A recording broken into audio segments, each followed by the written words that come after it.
This is Peter, And this is Tom. and you're listening to History Teachers Talking Podcasts.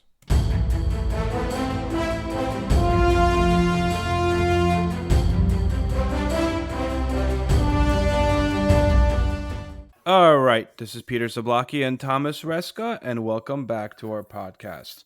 So this one we kind of came up with on a whim there, I would say. Yeah, well, we said it in our last podcast. We were kind of going to get away from some of the scary, dark stuff that we've been focusing on, right?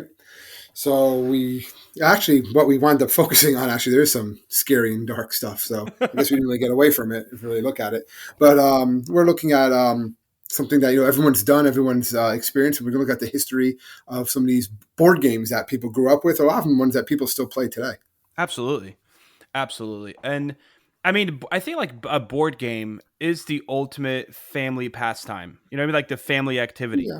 You watch a movie together. Even with like some of the ones we were talking about, I remember playing with my degenerate gambling friends in high school and in college, where we used to like just play board games for money and see who would win.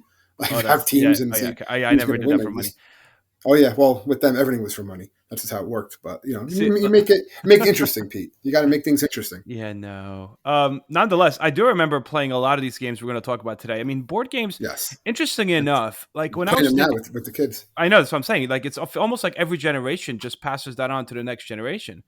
And Well, that's what they become. They become part of Americana, right? Part of our fabric, part of our culture. These games. People know these games. Absolutely. That we're going to talk about.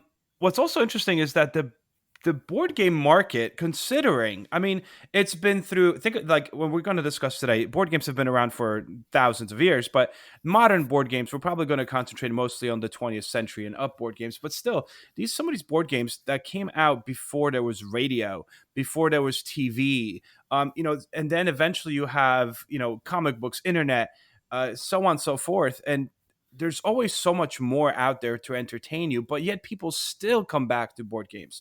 So just like now, there's a big thing when I was like kind of researching this, there's this idea of like, well, video games or board games, are video games destroying board games? And actually the answer is no, because they're used for different things.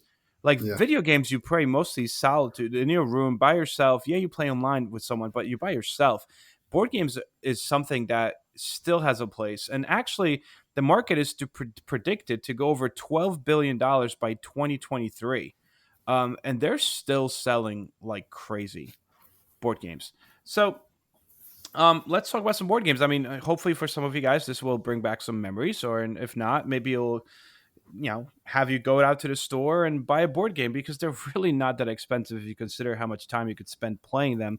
Quality time with your kids, friends, family, and so on and so forth. So let's talk about some board games. So which one do you want to start with? Well, I was going to actually start with like the earliest recorded board game, right? It's actually a whole bunch. Yeah, go ahead. Egypt, actually. So the earliest recorded board game is believed to have been played like 3,500 BC in Egypt. And the reason why we know this is because there's actually hieroglyphics of Egyptians playing board games.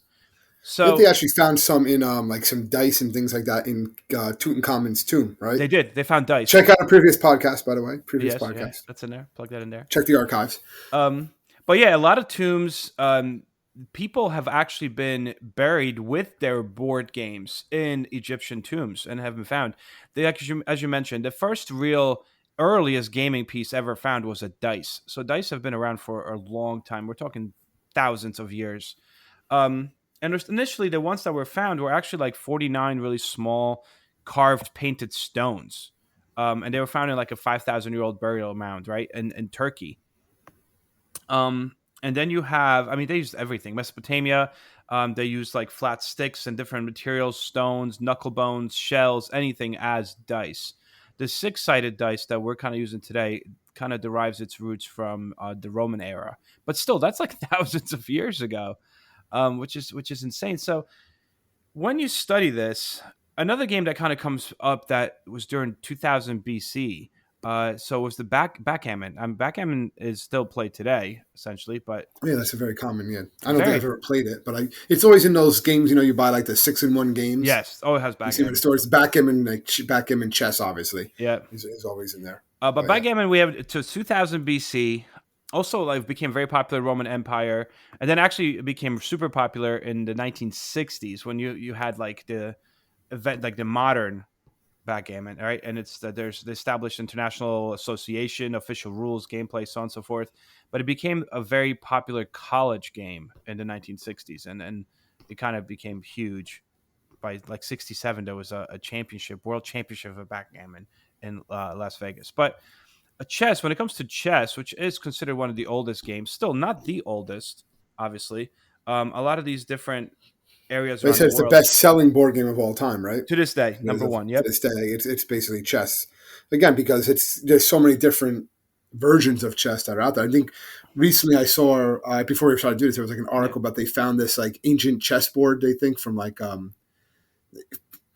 Viking times in Europe. Yeah. And Wow. it's like this one like thing and how like valuable it is and stuff like that because it's what it's made out of and everything. And the reason why chess is so popular, they say, is just because of the endless possibilities that it has, like all the strategy, Yeah. decision making at every step. Wasn't that one? What the Queen's Gambit was that show on Netflix? Yeah, it was. Yep. Yeah, I never watched it, but it's all about chess. I know, Bobby Fischer, all that Yeah. stuff. But even like the earliest game resemblance of chess was a game called Ludus. It was a two-player strategy game that was played during the Roman Empire. And the reason why it was so popular, specifically with adults and specifically in Roman times, is because it was accepted as a game of military tactics. I mean, Yeah, that's if you think yeah. about it. It was just thinking steps ahead. Like, Um, yeah, chess is one of those things like it only takes a few minutes to learn how to play chess, but it takes a lifetime to actually master it. So that's what it yeah, was. Like you can learn how to play it really pretty quickly. You have to know what the moves do, but they actually win in chess and actually be good at chess takes yeah. takes time. Well, interestingly enough, I learned how to play chess by teaching my son. So my dad never taught me chess. He taught my brother chess and played chess with my brother. I should take offense to that. I guess I wasn't Well, smart enough to play chess, but it's one of those things when I had my own sons, I said like there's like three things I need to teach my sons to do. One of them was I need to teach my sons how to fish, which is something my dad never took me fishing either because he like doesn't he feels bad for is the this like a fish. therapy session, Pete? Yeah, I know What what I'm else do you saying, need to but like talk it's just about? funny because You're right. no, You're I'm right. cool. I'm cool. I love my dad. You crazy? But I'm just saying, like, my dad just feels bad for fish. Like, he doesn't want anything happening to them. So it's actually a nice gesture there. But I wanted to teach my sons how to fish. I wanted to teach them how to ride a bike, and I wanted to teach them how to play chess. Um, and I was able to do all three of those things, which is very exciting. But I know, like, when I was teaching my older son how to play chess, like, I didn't know how to do it. So like I had to teach myself to teach my son, and now he kicks my butt in chess all the time. Like he's like weirdly good, and he's 13. Well, they Um, learn fast. right. And then in 400 BC, have Chinese people created their own board game, Liubo. It actually meant like six sticks. It was first real board game developed by Asian society. But kind of going back to because there's the Chinese checkers. These are all like different games that kind of fall under the same family as chess, you might say. Yeah, it's that Yeah, strategy or moving around and yeah, on a they're like board. considered strategy, but also like Those sorts of military things. tactics. Yep. Chess, as we know it today, actually reached Western Europe and Russia during 900 AD. That kind of as we know it today, and by 1000, it basically spread like wildfire through Europe. It was a Persian form of chess. It was kind of modified by 1475 is where you have all the major rule changes that we basically know today. All the basic moves, The pawns, modern bishops, version for the queens. most part. Exactly, Yeah, 1475. And from that point forward, it's just skyrocketed. But board games have been around forever, and there's different ones from Mesopotamia, Asia, yeah. Egypt. But the modern board game, the That's really what we're like gonna. That's what we're really focusing on. More the ones that people can probably just look in their closet or look in and their find basement, them. and these are going to be like chess might be there. It might have back in some of these other ones, but we're looking at really like the ones that are Yeah. just everyday board games that people have played. So let's start with the one board game that pretty much everyone knows has played, and that would be Monopoly. Or a version of it. Like now, there's so many different versions of Monopoly. There's Well, like the true. Marvel version, Simpsons. Like you can just, it's just constant versions of Monopoly out there. But Well, it's all basically the same game, the same the idea. original game is called the Landlord's Game, and Well, a little You bit want to talk different. about it? You want to talk about it? Yeah. Because So it was delivered from the Landlord's Game, and it was by an individual named Lizzie Mackey, Maggie, and yep, she's based in the United States, 1903, and she was a big proponent or believed in the idea of the one tax system. yep, I'm sure you saw this, right? And the yep, idea is based on single tax theory, one tax system, a theory by Henry George, which basically only wealthy landowners paid taxes. yep. No one else did. So she created, and she didn't like monopoly. She didn't like private land ownership. So she basically created this game about it. And there was two set of rules in the game. One was an anti-monopolist idea, which basically everyone, some at the end, if you played the game correctly, everybody wins, right? Yep. Wealth was created, everybody wins. And then there was a monopoly or monopolist set in which the goal was to create monopolies and crush your opponents. And no matter how hard she tried, the first way, no one liked that way. No one liked the idea of like sharing and everyone doing Yeah. well. But the second way kind of caught on. There were a lot of different versions of it out there that people were playing.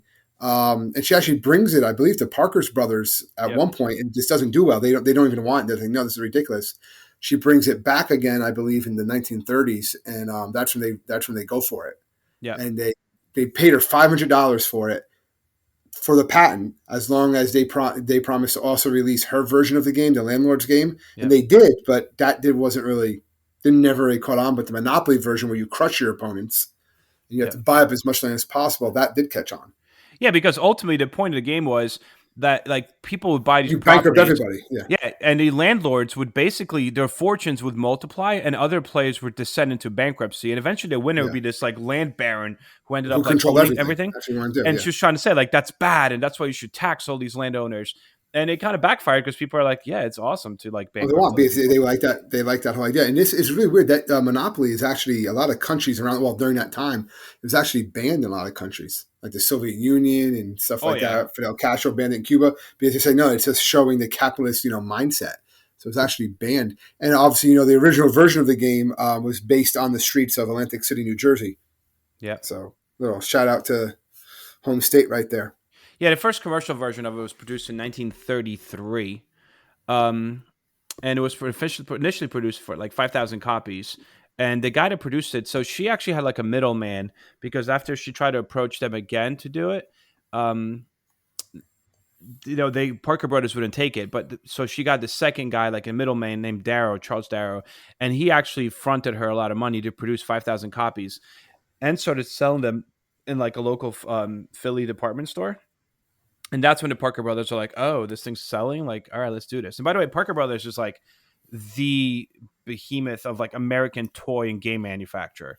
Eventually becomes Hasbro, but they bought the rights by 35, and I mean, literally, Monopoly has appeared in like 40 countries within the All right, so end of the well, and decade. different countries have different Yeah. versions of it too. I was reading about this one. This would be a pretty interesting. This is an interesting story that the British Secret Service in World War II actually commissioned the game, and they created a special edition of the game that they would actually give through through fake charity organizations to prisoners of war held by the Nazis. And Really? inside these games were actual real maps, compasses, real money, and other objects that they could use to help escape these prison. These weren't like the it's like Nazi occupied countries. They would like give these games out. Oh, let the kids have this game. Let people have these games, and they would allow it. And inside was all this stuff to try to like help them escape. Basically, a lot of Hmm. times, it's an interesting Interesting. little Interesting. story there. I'm sure. So let's move on to another famous board game that has an interesting story, and that would be Life. You want to talk about Life? I mean, What do you got basically, for life? Go ahead. well, Life, so life, life. yeah, so Story of the life. revolutionized it. So this was like a revolutionary game. Wasn't it one I usually played that much? I probably did, but I'm See, like my kid plays it now, but I think I've only probably played it once or twice in my life. another But Milton Bradley, right? Milton Yeah, Bradley, yeah, Milton he Bradley. actually came up with it in 1860. Their initial one, and he grew up. So Milton Bradley grew up as this Protestant New Englander in 19th century, right? And he was taught from a very young age that any form of game were actually sinful, like a sinful distraction. So when he became 20, like around 23, he tries to like reconcile this like cultural belief with a desire to actually design a board game. So the result of that is a checkered game of life. That was the precursor to life. And it was like a lecture on morality that's Yeah, presented. a lot of these games, even I'm not getting off topic, but Shoots No, and no, Ladders was of originally course. like a Hindu was a Hindu Yep, it Buddhist was. Yep. about basically how about destiny and fate. You would just spin the wheel, and wherever you roll the dice, wherever you landed, you know, you just have to take what life would be, and that's kind of what this is too. A lot of these Yeah. games were like morality was a major component in it. You don't think about that like our versions that we play, 100 years later, Yeah. but Yeah, this was like for actually it was the entertainment, but it had mindset. like Yeah, another thing it behind was it. supposed to teach you other things too as well. Yeah. Yeah. Like here, if you progress, the participants like lost and collected points by progressing through the stages of life, quote unquote, right? But it like represented on different squares. So some squares were positive, like honesty, perseverance, right? And then you had Yeah. like vice spaces, and that would bring you back, like not so family friendly. There's like one that was like suicide square. It's kind of intense. But Yeah, to I'm move pretty sure across, Mills and Bradley got rid of that one yeah, they redid it. when they brought Yeah. it back in the 50s. It's not going to have So that square on there. no, yeah. So in the 1800, early 1900, it was like the first player to reach 100 points was rewarded with a gift of happy old age. But it was interesting. It was all by like making the right choices in life. So it was like to teach you essentially. The game was basically the game kind of disappeared by early 1900s, and then end of the century it was resurrected actually as a game of life, which is what we know today by Milton Today, Bradley yeah. Company in 1959. Yeah, and it kind of made it like that nuclear family too, right? You had like the little car. You had to put like Oh yeah, it was a the baby people because it in was a it. baby boomer thing. They said at that point Yeah, it's a baby boomers. Yeah, it it's was a also baby have boomer game. the husband, the wife, the kids, and stuff like that, and Yep, you go through life. This is kind of the thing. This is what you're supposed to do, right? yep. So like kind of going along, another very Americana. famous game that kind of comes into play here is let's do. How are we doing that? People definitely played, and Clue? another one, quick to play. Oh, you want to do Clue? I was going to do Twister. You Oh, want do to go to Twister. Clue? We go to Twister was very Twister. controversial. They said that if Well, yeah, Twister had just because come of what it out, was.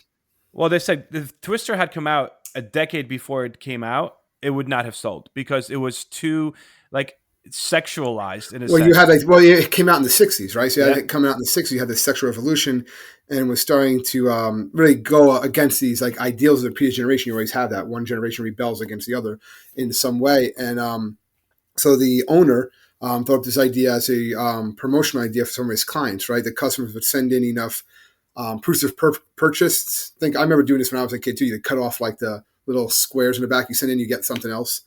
yep, I don't really do that any now, but it was a big thing back in I guess the '60s, also in the '80s when we grew up.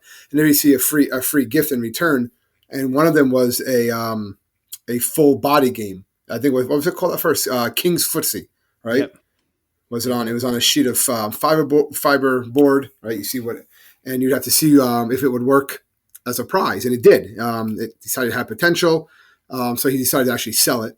And then I think it was pitched to Milton Bradley. It was renamed Pretzel because how you twist around and stuff like that. And then that's when it involved players playing their hands on a mat in different feet. And then they comes up with Twister, and it was like very popular when it first came out, but also very risque. It's because you had men and women doing this, and they were like stepping over each other and twisting, like, oh, their bodies are getting close to each other. yep. What's going on here? And I think it actually appeared on the Tonight Show, That's when right? they said that's when it took That's when off, it took right? off. Yeah, the original Tonight Show with Johnny Carson and Ava Gabor, which was like a Yep, major actress at the time.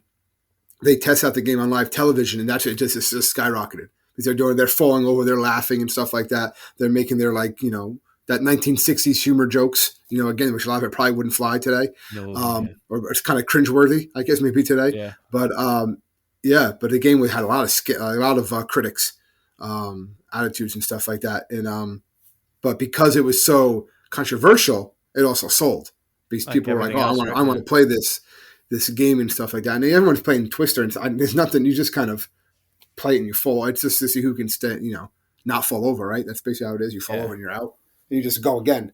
But it's just one of those games that a little more. I guess anyone can play it, but at this time it was more teenagers, I think, and probably young adults that were playing it. It was one yeah, of those types of games. yeah.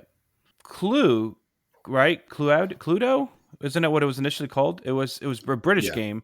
So basically, the Great Detective game. exactly. Early 20th century, Great Britain basically loves crime stories. We have Agatha Christie, you have Sherlock Holmes. There's that idea of the detective fiction, and instead of making this as a detective fiction novel, you have this British couple, husband and wife, right? Anthony and Elva Pratt. They decide to create instead of a book, essentially a board game that does the same thing. Um, so their game basically kind of centers on this idea of like this rural country house, and it's a setting for this murder mystery, which again we all That's played basically what it is. Clue. It's those, yeah, it's these murder mysteries, and you just gotta figure out who done it. But it was like really popular because again, it's thinking. It's not just roll the dice. There's a lot more to it than that. Yep.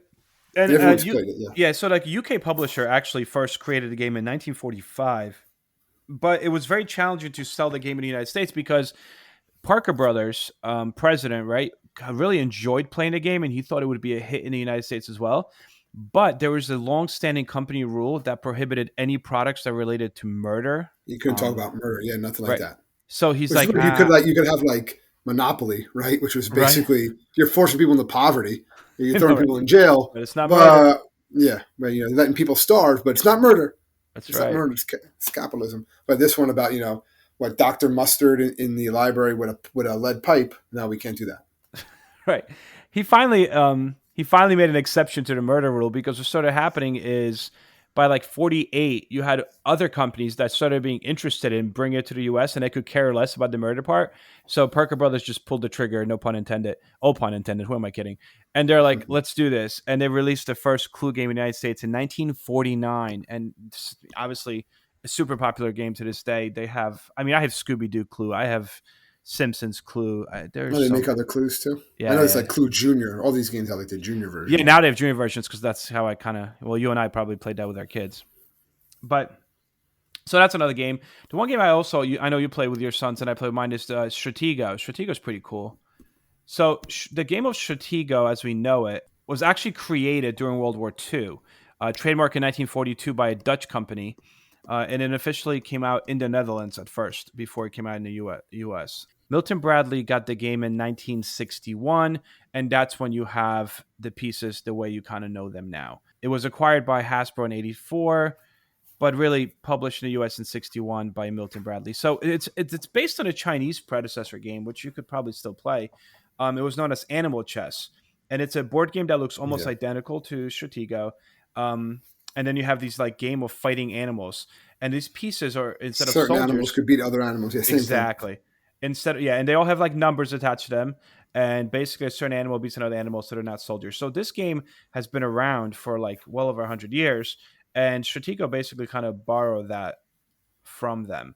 The first time it was borrowed was during it was a European game during World War One. It was a French game that came out with it, which is looked very similar to Stratego because it replaced the animals with soldiers, but it was still visible, so you still saw the soldiers on the other side.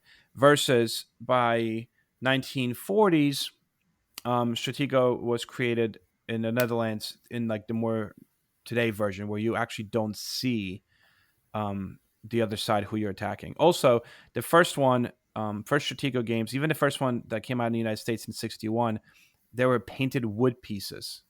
That was standard. They were not plastic. Well, it's all were wood back then, like Yeah. the wooden chessboards and stuff like that. Or like those types of games. Yeah, to make it was like almost like it was like a centerpiece too, almost You like know, and that. then it changed to plastic because it was economic reasons. You Like know, yeah, a lot but like cheaper. when they changed like Lincoln Logs to plastic, I'm like, no, that's not okay. You can still buy the wooden ones. I Yeah, think they now call you it the can. original. They call it the original wooden Lincoln Logs. Yeah, literally, that's what they call them now.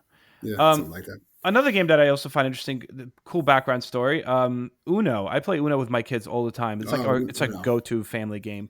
Well, that's one of those Um, ones too. You can just play quick too. A couple hands Literally, Uno right? before they go to bed. Now they have other ones. They have like what Uno Extreme I have now. the one that I saw shoots that. cards at you. Yeah, We have that one. That one's there's intense. one like Uno bombs, like Uno bomb, and it's like yeah, I think it's even more than that. It just it blows up. Yeah, the one we have that shoots Since cards is pretty cool. since flying bear, like Um, four all these different Unos. so the game is developed in 1971 by Merle Robbins in Ohio, and he's a barber, and he kind of in between people coming in, he kind of develops this game, and he starts getting his family and friends to play it more and more and more. So then he invests $8,000 in '71 to have 5,000 copies of his board. That his not well, I guess it's a board game, but not really a board game, but to get the Card game game, made, yeah, card card game. game. Um, and then officially, he just sells it at his barbershop. Like it becomes like his local business. He starts selling it really well, actually. So he gets approached. So keep in mind, Uno is sold at a barbershop. He gets approached by a guy, um, this guy Tezak. He's a funeral director at a funeral parlor, and he's like, "Hey, I'll buy this for you for $50,000." Um, and the guy's like, "All right, let's do it." So this Tezak guy forms International Games and basically markets Uno. So it goes from a barbershop to a funeral home to to worldwide, basically. exactly. It gets sold to That's what Mattel we got to do, Company Pete. in We got to come '92. up with a game. Let's come up with a board game. Seriously. History teachers talking the board game. See what happens. Yeah, right. Branding.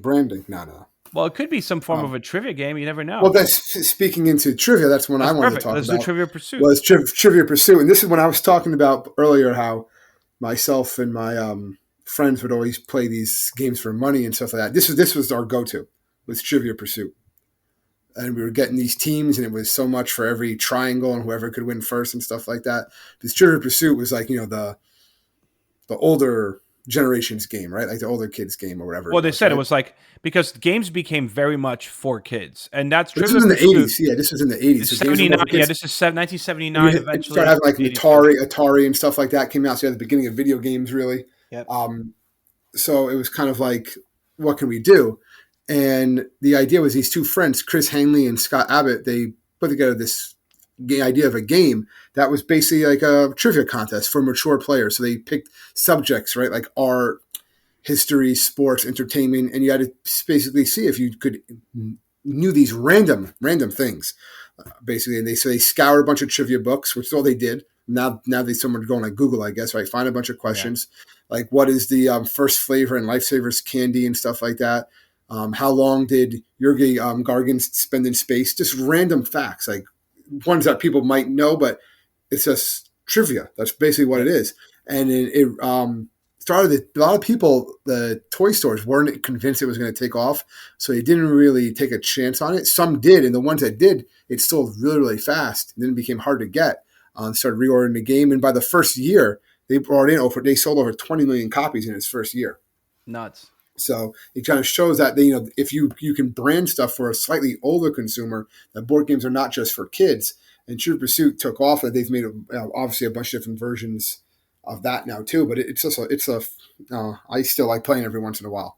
Get a couple people together. We don't do it for money, but we'll just Mm. see who gets the squares and stuff like that, because it's random facts, a lot of it. Like you even know it or you don't. And it's interesting because it was also the game itself and the premise was based off a game called Game of the World, and it was a game that Get was all that developed by information. Decker Brothers of Buffalo, New York, in 1899. And it was basically a question and answer game. It was literally Trivial Pursuit, like created 100 years prior, and it was designed for parents to use with their children, basically as an educational tool.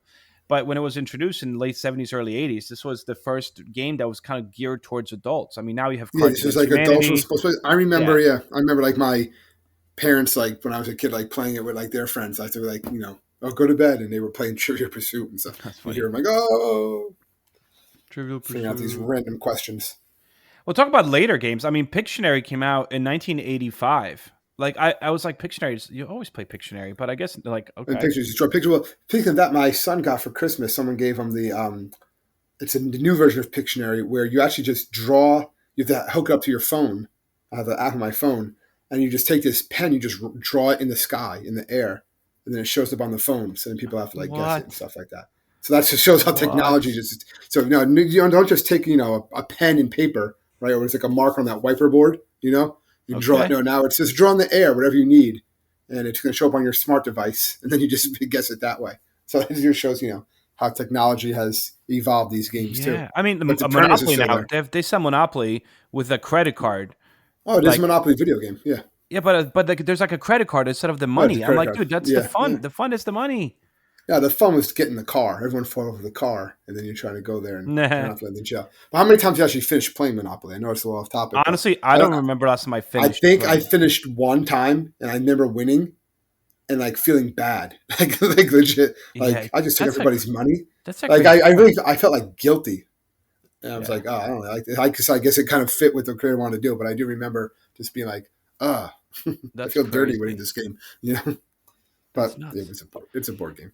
Pictionary, which came out in '85, actually, it was kind of like an indie game. It was like these two guys decided to design it, and they created their own company. They designed the game, and they actually managed to sell 6,000 copies in 1 year for $35 each. And this is like That's a lot. 1985. It was a A lot lot of back money then. because these guys were like making it themselves. Um, in 2001, Pictionary was sold to Mattel, and obviously available in like 45 languages now. It's kind of crazy. Candyland has a cool story because did you see the Candyland 1948? I didn't look up Candyland. So Candyland, it was basically designed in 1948 by Eleanor Abbott, and she was recovering from polio in San Diego, California. She was in a hospital for polio patients, and she's older, obviously, but she's recovering from polio amongst a lot of children in this hospital. So she kind of designs this game, Candyland, for the kids around her. Um, and basically, she made it for them for the hospital and started testing it by on the children started playing it. I was like they were the test subjects for this game in the hospital, and eventually when she is cured from polio and she gets out, she decides to take the game to Milton Bradley Company, and they buy it and they publish it in 1949 within a year of her creating it, and becomes the company's biggest seller. Actually, Yeah. around to this day, around 1 million copies of Oops, yeah. Candyland is sold every year. I Biggest do seller. remember a friend of mine had the VCR version of the Candyland. I used to love playing that. There was a VCR There version. was a VCR version. You put it in there, actually you would see Candyland. It was like a guy with a blue screen behind him. It's probably Yeah, yeah. whatever. But it was kind of cool. I know they did make a DVD version of that later on, so it kind of shows as the year goes, they kind of adapted with the times. I'm sure this is like the video game version. I heard they were on to make like a movie about Candyland a bunch of times. They made a Wow. Battleship movie, so I'm sure they can make Well, so Candyland. talk about Battleship. I mean, Battleship initially, right? That's interesting because the Battleship as we know it, with like the plastic pegs and all that, that is released by Milton Bradley Company in 1967. But actually, the origins of the Battleship game date back to World War One, and it was a pencil and paper game between two players. This is something that sailors and people at war, soldiers would play just with a pencil. They would make a little graph on a piece of paper and they would play it. And that actually it was when they came back, soldiers came back from World War One. Various companies are like, this is great. So they started selling this as pad and pencil game all through 1930s and 40s.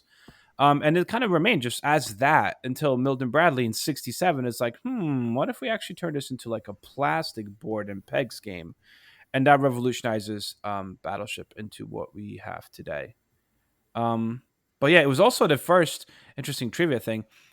It was the first board game to be produced as a video game in 1979 on the Z80 CompuColor.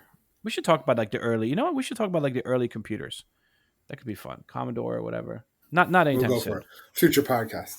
Another one that kind of popped up here when I was doing this was Connect Four, I which used to love Connect Four, yeah. I still love Connect Four. Which It's is an awesome basically game. a extreme version of Tic Tac Toe. No, I Legit. guess Well, actually, something like that. yes, but this There's is like other version. I'm just saying. yeah, no, I know what you mean. But it was trademarked by Milton Bradley in 1974. So Milton Bradley again. But the cool thing is like the rules are very simple, right? But and like this, I found this an interesting tidbit.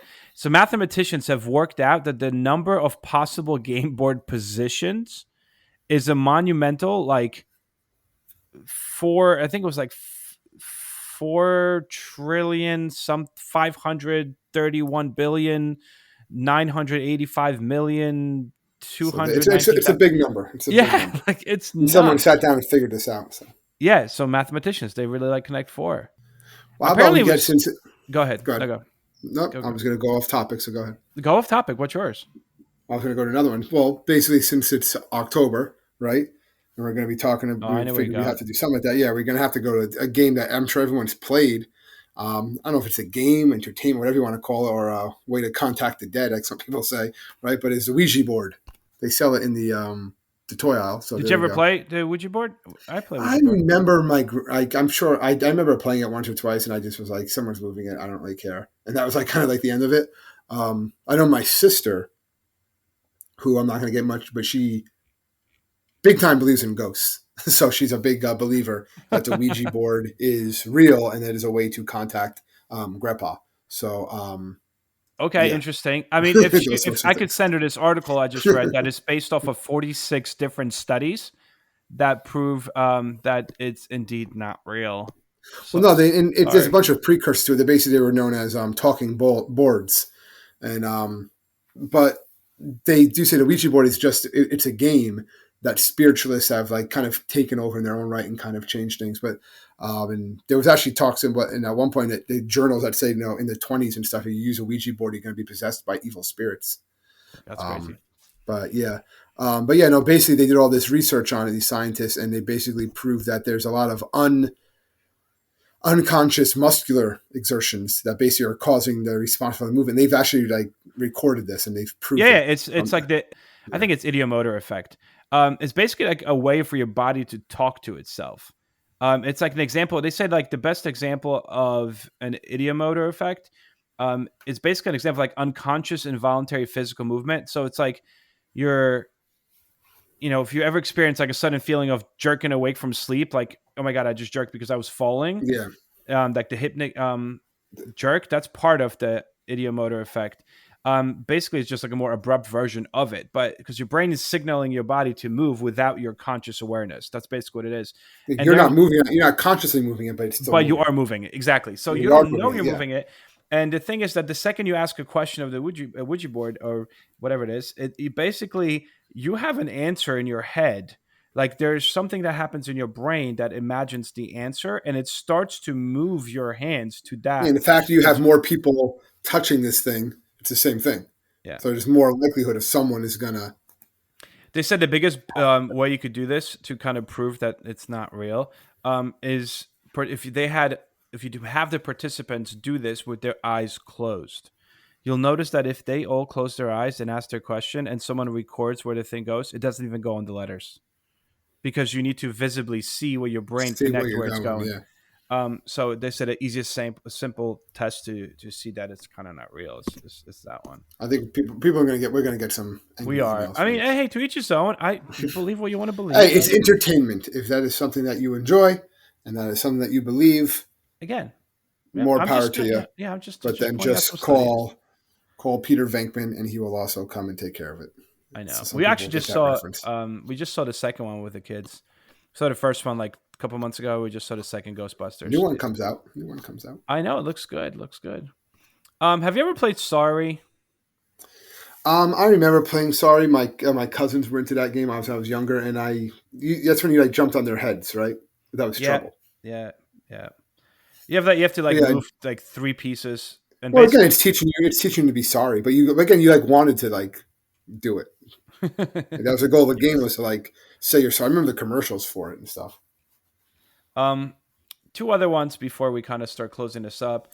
One is Risk. I mean, I think we have to, especially history wise, we have to talk about Risk. So the It's a game fun of game. Risk was actually created by a French filmmaker, a movie guy, in 1957, and he came up with a game. The French version was called The Conquest of the World, and this is, by the way, Risk is the precursor to like every strategy video game anyone's ever played. This game was published for Americans in 1959, of course, by Parker Brothers. They called it Risk, and the idea is very simple. You compete to gain control of more territories on the open world by various means, right? And battle victories are determined by rolls of dice, so on and so forth. But it really resonated with the players and became a super best-selling game in the 60s and 70s because it came out during the Cold War, and it was really hostility between U.S. and Soviet Union. In this case, represented through hostility between two players trying to take over the world. So there was like a historical connotation to it. And Risk kind of was the first real strategy game that went on to influence Oh yeah, others. and there's been a Um, bunch of different versions of it too. There's yeah. like Lord of the Rings, Star What's Wars. the one you used to play? Command and Conquer or something? Like Well, video that was a game. video game. Yeah, I used to play that a lot. Yeah, Yeah, that was like that's the that was thing. well, like you had to get the resources, but you had to conquer things slowly and work your way through. Yeah, I That, remember playing that. that was your thing. And the Yeah, last one playing I kind Kids of got Come. here. I got Scrabble. I mean, Scrabble came out during the Great Depression. It was basically an out of work architect, right? That was kind of like, dude, I'm Yeah, out I of came work. up for Great that. Depression stinks. You certainly do. And he basically looked, there was already a lot of different existing ward games. He kind of just like figured out, he goes, how can I create a ward game where like I can make it like also have some strategy here because you have to think ahead a little bit and maybe some chance and luck and he kind of combined it all together into Scrabble. Which is crazy. So yeah, it came out during the Great Depression. It was trademarked though in 1948, so way after. And that's where ultimately this guy teams up with this other guy, and in 48, what they do is they get a deal with Macy's department stores, and they start selling Scrabble as a exclusive of a Macy's department store. And whenever you make something exclusive, then people are going to want it. Like that's Yeah, the whole and then it point. became like huge. It was then basically It's one of those thinking games too. yeah. And then like these two guys were unable to meet the demand because it was so much that they signed a licensing agreement with a bigger American game manufacturer, and obviously more than 100 million sets have been sold worldwide. But you alluded to this a little bit at the beginning. When you talk about the highest selling board games of all time. So what do you let's let's figure this out. Well, that's what you want. Like, obviously, chess is probably, but is that a board game? Like, you can make those arguments. Chess is. I'm gonna just go with the top 10. How does that sound? That's good. 11 because I like 11. So Rummy Cube is 11. Okay. The Game of Life is number 10. These are highest selling board games of all time. So 10 is Game of Life, 9 is Candyland, 8 is Battleship, 7 is Trivial Pursuit, 6 is Clue, 5 is Scrabble. This one I was surprised about. Monopoly's only 4. I was expecting. Well, but when you see the top 3, it makes sense because the top 3 have been around a lot longer, haven't and they? like you said, they always come together, right? So you have backgammon, Yeah. checkers, and chess. Yeah. So, I mean, these trace back hundreds of years, if not Thousands of years to some of them. And again, you can put like all 3 of them in one set. So, I mean, again, everyone's played those games, or at least seen them or heard of them. And who hasn't played checkers, Crazy. at some point? Crazy. So, I mean, So hopefully, you guys at home, if you're listening to this, are going to go and break out some board games this weekend and can say some information about it. Next time you play Trivial Pursuit, play it for money. Try to win. let's not do that. Don't do that. Don't do that. But have fun. They're fun. There's something something to do. Unplug for a little bit and play some board games. There's so many like adult board games now, strategic games. Well, like there's so many. strategy There's so many. Yeah, strategy games. We're not even getting into the whole. What's the new game? Catan or whatever? Settlers of Catan. That's I saw that was popping up a lot. Yeah, I guess it's like a Dungeons and Dragons. I don't know. Things like that. Dungeons and Dragons. That could probably be a podcast all on its own. I remember the game I used to like. I remember seeing. I saw that in Dave and Buster's recently when I went. They have a giant version of it, Perfection. Okay. I remember Perfection. You had to fit all the things in, but it has like a giant version. You have to do it. Yep. Cool. We also didn't mention what do you call it? Operation. That was Operation. Guess who? There's a whole bunch. But yeah, also, we're gonna get mail about people saying, "Hey, you didn't mention this game." We're only mentioning a couple of the ones that have been around for a long time. The top ones, whichever can fit into our time frame here. But like in the 80s, you remember how we talked about in a podcast episode about cereal? They did the same thing with board games. There was a Pac-Man board game. Oh, yeah. I mean, I had a Pac-Man board game. I had an Indiana Jones board game. I Ninja Turtle board game. Yep. Ninja Turtle board game was like the best one. Like a seesaw, you had to like flip these things to fight Shredder. It was great. It was amazing. Yeah, RoboCop, all those games. And Star Wars. I mean, you're like if you just use not YouTube. What am I saying? If you eBay, just like think of an 80s pop thing and write board game behind it. Highly likely it existed. Oh yeah, there's going to be some sort of version of it. Yeah, out there. And they're all like the same game. It was just it's the same game. It's the same game. Crazy. There's cards that tell you to do something, or they're just so complicated kids can't figure out how to play it anyway. It's not as fun as the artwork on the box. It is nuts. Got to unplug. That's right. Well, anyway, everyone, thank you so much for tuning in once more for a little less serious episode, but we like to kind of change it up once in a while. So with that in mind, if you guys need to find us, contact us, email us. You could always find us at historyteacherstalkingpodcast.com and or anywhere else on social media. It seems like people tend to email us and or leave us messages on Facebook and stuff. So please, we do welcome those with suggestions. We do have like a little queue and we keep on putting all these suggestions in there. And, once in a while you will probably see yours somewhere down the line. With that in mind, thank you so much, guys. And see you guys next week. Stay safe, everybody.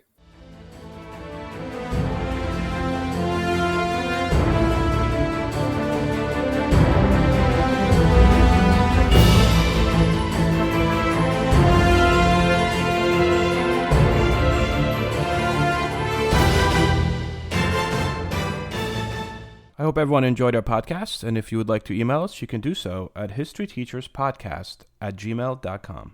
Warning, the following ZipRecruiter radio spot you are about to hear is going to be filled with F-words. When you're hiring, we at ZipRecruiter know you can feel frustrated, forlorn even, like your efforts are futile, and you can spend a fortune trying to find fabulous people, only to get flooded with candidates who are just fine. Fortunately, ZipRecruiter figured out how to fix all that. And right now, you can try ZipRecruiter for free at ZipRecruiter.com/zip. With ZipRecruiter, you can forget your frustrations because we find the right people for your roles fast, which is our absolute favorite F word. In fact, 4 out of 5 employers who post on ZipRecruiter get a quality candidate within the first day. Fantastic. So, whether you need to hire 4, 40, or 400 people, get ready to meet first-rate talent. Just go to ZipRecruiter.com/zip to try ZipRecruiter for free. Don't forget, that's ZipRecruiter.com/zip. Finally, that's ZipRecruiter.com/zip.